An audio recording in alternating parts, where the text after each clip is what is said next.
Pro.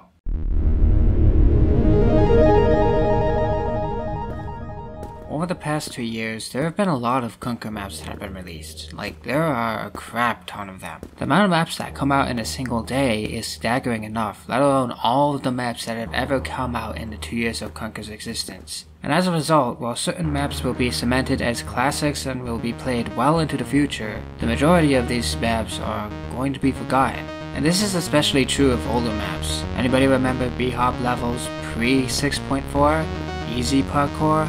Parkour? With the question mark. And while many of these maps are laughably outdated nowadays, you are bound to find some hidden gems among the past, many of which have been lost to time. An example of an old map that, in my opinion, has been stepping away into obscurity is B-Hop Adventure. This is one of the first maps made by a mapmaker named Fancro, who is one of the top members of the Phil clan. He has published maps such as B-Hop Meeting, B-Hop Electro, and Mysterious B-Hop. And while Meeting and Electro are plain Jane levels maps, with Electro being the complete embodiment of mainstream Conquer B-Hop, Mysterious B-Hop and B-Hop Adventure are a little more experimental, with Adventure, in my opinion, being Fancro's most unique map. Fancro also made B-Hop Masters, which exists, I guess. What made Adventure unique is its emulation of, I guess, real-world parkour, such as swinging from poles and hanging from ledges, and there are even attempts at wall sliding, which is honestly better than that dinky wall grinding that was shoehorned into Conquer recently. All of these mechanics are introduced in the tutorial area, which can be accessed from the spawn room. It doesn't give you any points, and many of the mechanics mentioned above aren't too hard to figure out, as all of them pretty much consist of an invisible block underneath a non-collidable pole or scratch on the wall, but the tutorial is still there for reference. And if you don't need the tutorial, you do have the option to skip to the actual map by going to the right, and you don't miss any points if you choose to do so. And the first thing you see when you make it to the actual map is this.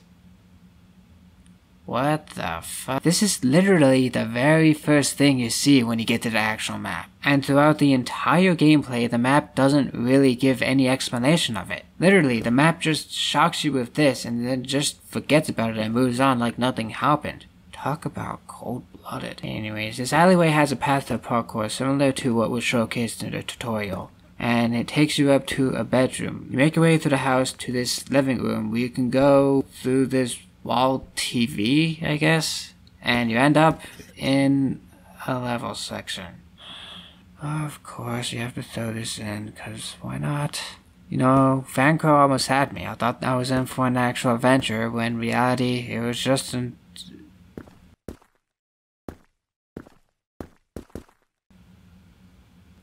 well, never mind, I guess. Jesus Christ, make up your fucking mind. The map is relatively short and pretty easy. I managed to beat the whole thing in under 15 minutes, and I'm sure the Phil clan can very easily top that. The difficulty also progresses very smoothly, which is nice. It makes the map fair and fairly chill, or at least as chill as a map with a murder scene can be. And even though there are a variety of different settings, the map has a linear progression, so it's not too hard to figure out where to go. All in all, a simple breeze through, nice and casual.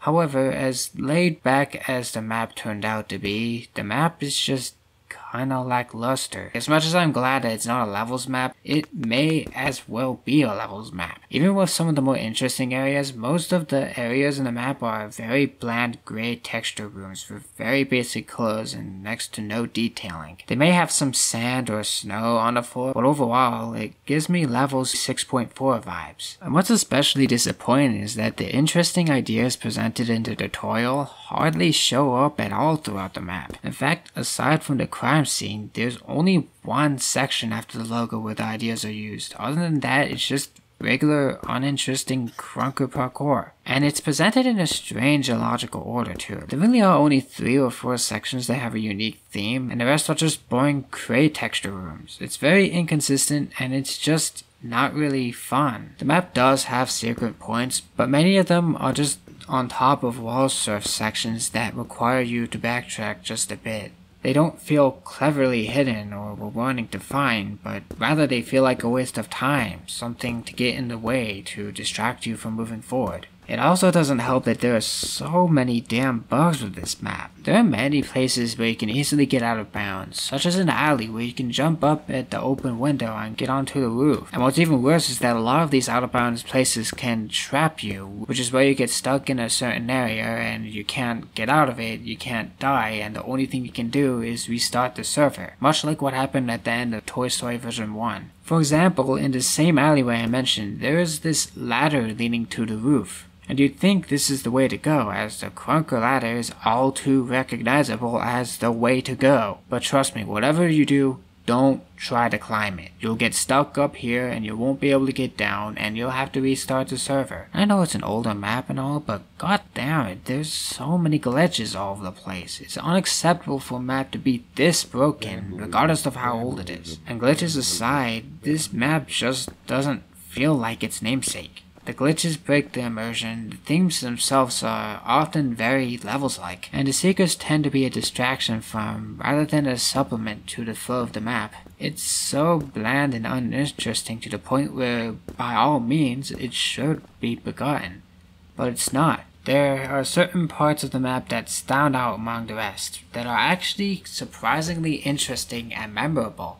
And the intersection is one of these sections. As mentioned already, it is the one part aside from the alley and the tutorial that uses the real world mechanics. And it's really cool to see this in action. Not to mention that the bonus point in this section is an actual secret. Like, it's actually hidden somewhere that you have to look for, not just slapped onto some wall stuff section. But what's even more memorable than the intersection is the stairway to heaven, or at least what happens on the stairway to heaven. As you climb the stairs, I guess God takes one good look at you and says, "Oh hell no, this guy's a fucking demon." Then he makes the stairs fake, then you get sent to hell. Literally, you go to hell. And when you're in hell, you have to jump into a demon's mouth and you end up in his stomach. And you have to climb your way out of this stomach. While the structure of this map isn't unlike most other parts of the map, the comical and unusual theme here really drives this part home, and I love it. But unfortunately, as fitting of an end as bursting out of a demon's asshole would have been, it isn't the end. There's a smidge more to the map, one more gray section, and after that, you are presented with a button, which, when you press it, it kills you. And that's it. That's the end. A roller coaster of a map with many notable parts of the adventure, and it ends like this.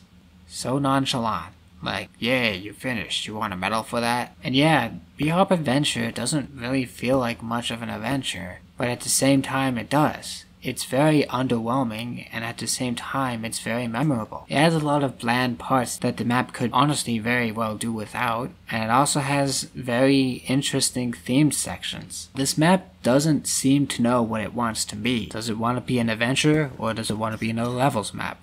Does it want to be realistic, or does it want to be very unrealistic? I just think that this map has a very clear lack of direction and focus, and it leaves me confused as to what the I just played. It throws in all these details like a dead body and a room that is literally hell, but there doesn't seem to be any meaning to any of it.